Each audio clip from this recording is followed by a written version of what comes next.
प्रलंबित मागण्यांसाठी ग्राम महसूल अधिकारी व मंडळ अधिकाऱ्यांचे शेगाव तहसील कार्यालयासमोर एक दिवसीय धरणे आंदोलन. विदर्भ पटवारी संघ तालुका शाखा शेगावच्या वतीने ग्राम महसूल अधिकारी व मंडळ अधिकाऱ्यांच्या विविध आर्थिक व सेवेविषयक प्रलंबित मागण्यांच्या पूर्ततेसाठी शुक्रवारी तहसील कार्यालयासमोर धरणे आंदोलन करण्यात आले. तालुक्यातील ग्राम महसूल अधिकारी व मंडळ अधिकाऱ्यांनी मोठ्या संख्येने सहभागी होत प्रशासनाकडे आपल्या मागण्या तातडीने मार्गी लावण्याची मागणी केली. संघटनेच्या म्हणण्यानुसार छत्रपती शिवाजी महाराजासह महसूल समाधान शिबिरांसाठी करण्यात आलेल्या खर्चाचा परतावा अद्याप मिळालेला नाही. तसेच ॲग्री स्टॉक योजनेच्या प्रचार व प्रसिद्धीसाठी झालेल्या खर्चाची रक्कमही कर्मचाऱ्यांना देण्यात आलेली नाही.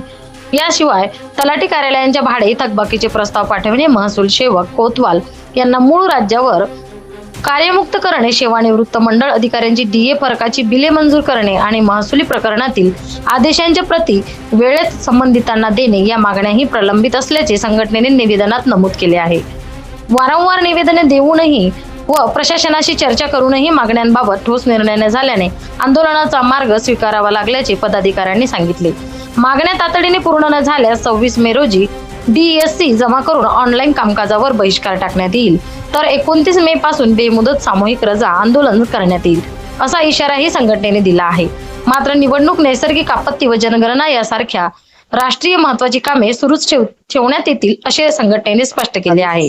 आज दिनांक 22 मे 2020 रोजी आम्ही तालुक्यातील सर्व तलाठी आमचे जिल्हा अध्यक्ष यांच्या निर्देशनानुसार आमच्या विविध आर्थिक आणि मागण्यांसाठी एक दिवसीय धरणे आंदोलनाला बसलेले आहोत.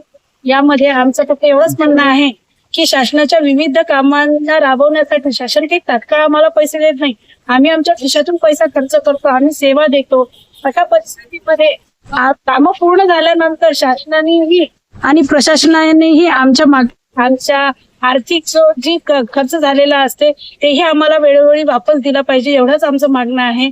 शिवाय सेवा देताना आम्ही शासनाच्या कुठल्याही योजनेबाबत कधीही किंतु परंतु न ठेवता अर्ध्या रात्री नैसर्गिक आपत्तीची कामं असो की कुठली कामं असो, अर्ध्या रात्रीही आम्ही कामं करण्यासाठी तयार असतो. आम्ही कधीच नाही म्हणत नाही. पण असं असताना आम्ही जेवढी सेवा देतो तर आमच्याही सेवाविषयक ज्या काही मागण्या असतात, जसं आमचे जे आदरणीय जुने तलाठी होऊन गेले, ते निवृत्त झाले, त्यांच्या सेवा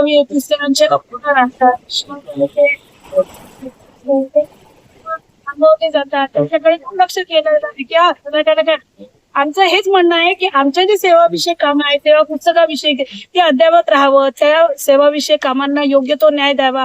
आमचे जे आर्थिक हे झालेले असतात, हानी झालेली असते, ती पण शासनाने वेळोवेळी द्यावी. त्यासाठी आम्ही या आंदोलनाला बसलेलो आहोत आणि जनतेला आमचं नम्र विनंती आहे की जनतेनेही आमच्या या आंदोलनाला उत्स्फूर्त प्रतिसाद द्यावा. कारण की आम्ही जरी आंदोलनात आहोत तरी या आंदोलन काळातही आम्ही आमचे निवडणुकीचे कामं, नैसर्गिक आपत्तीचे कामं आणि आता जी सतत जनगणनेची कामं सुरू आहेत ते आम्ही चालू ठेवलेले आहे.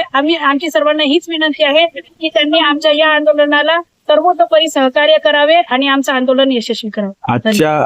आजच्या आंदोलनाच्या प्रमुख काय काय मागण्या आहेत? आजच्या आंदोलनाच्या आमच्या प्रमुख मागण्या आहेत की या वर्षामध्ये छत्रपती शिवाजी महाराज राज्योत्सव अभियान हे प्रत्येक मंडळावर शेगाव तालुक्यात 5 मंडळ आहेत.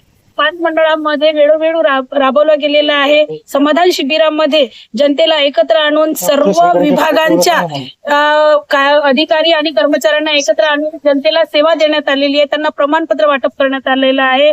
त्या प्रत्येक ह्याच्यामध्ये जे काही मंडळातले तलाठी आहेत त्यांनी स्वतःच्या खिशातून आर्थिक नियोजन केलेलं होतं, त्याचा परतावा.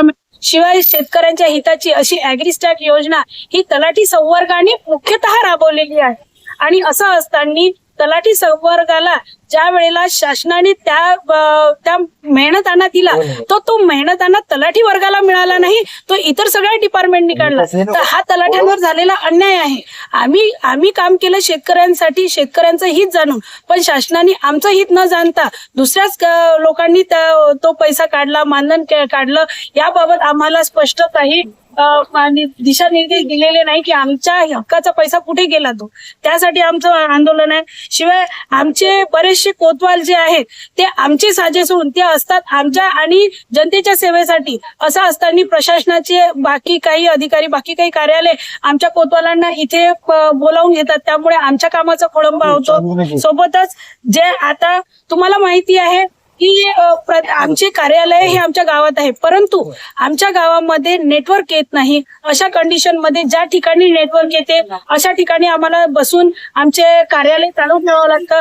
त्या ठिकाणी कार्यालयात कुठेही काहीही असो आमचे कार्यालय सुरू आहेत आणि आमच्या कार्यालयाचे भाडे शासनाने वेळोवेळी एक तर आमच्या पगारामध्ये ऍड करून द्यावे, अन्यथा आमचे जे थकीत भाडे आहे ते एकत्रितपणे आम्हाला दर वर्षाला द्यावे. त्याच्या सोबतच असं म्हटलं जातं की आमची हजेरी पुस्तक करण्यात येईल, पण हजेरी पुस्तक आमच्याकडे 4-4, 5-5 गावं असतात. कधी आम्हाला कुठल्याही कामाला बोलावलं जातं. हजेरी पुस्तकावर जर त्या वेळेला पर्टिक्युलर वेळेला जर आम्ही हजर नसलो तर आमची अब्सेंटी मांडणार आहे का? आम्ही एवढं दिवस रात्र केलेलं काम हे का फुकट गेलं? आमची 8 तासाची कार्यपद्धती ही जरी शासनाने निर्देशित असली तरी तलाठी हा असा व्यक्ती आहे की तो शेतकऱ्यांच्या नेहमी हितासाठी 24 तास कामावर असतो. शासनाच्या प्रत्येक हाकेला हा हजर असतो. त्याच्यामुळे आम्हाला हजेरी पत्रक लावणे हे चुकीचं आहे. त्याच्यामुळे आमचं एवढंच म्हणणं आहे की आमच्या या सेवाविषयक आणि आर्थिक मागण्यांविषयक प्रशासनाने सकारात्मक भूमिका घेऊन त्या मागण्या पूर्ण करा. जर तुमच्या मागण्या पूर्ण नाही झाल्या तर यापुढचं तुमचं काय पाऊल असणार? जर आमच्या मागण्या पूर्ण नाही झाल्या तर आज आमचं 1 दिवसीय धरणे आंदोलन आहे आणि दिनांक 26 मे पासून आमच्या ज्या DSC आहेत आम्ही ह्या शासनाला जमा करून देऊ आणि सध्या आम्ही या सगळ्या गोष्टीमध्ये सक्रिय आहोत. त्यानंतर आम्ही फक्त नैसर्गिक आपत्तीचं काम करू, बाकी आम्ही आमचं पूर्ण असहकार राहील शासनात.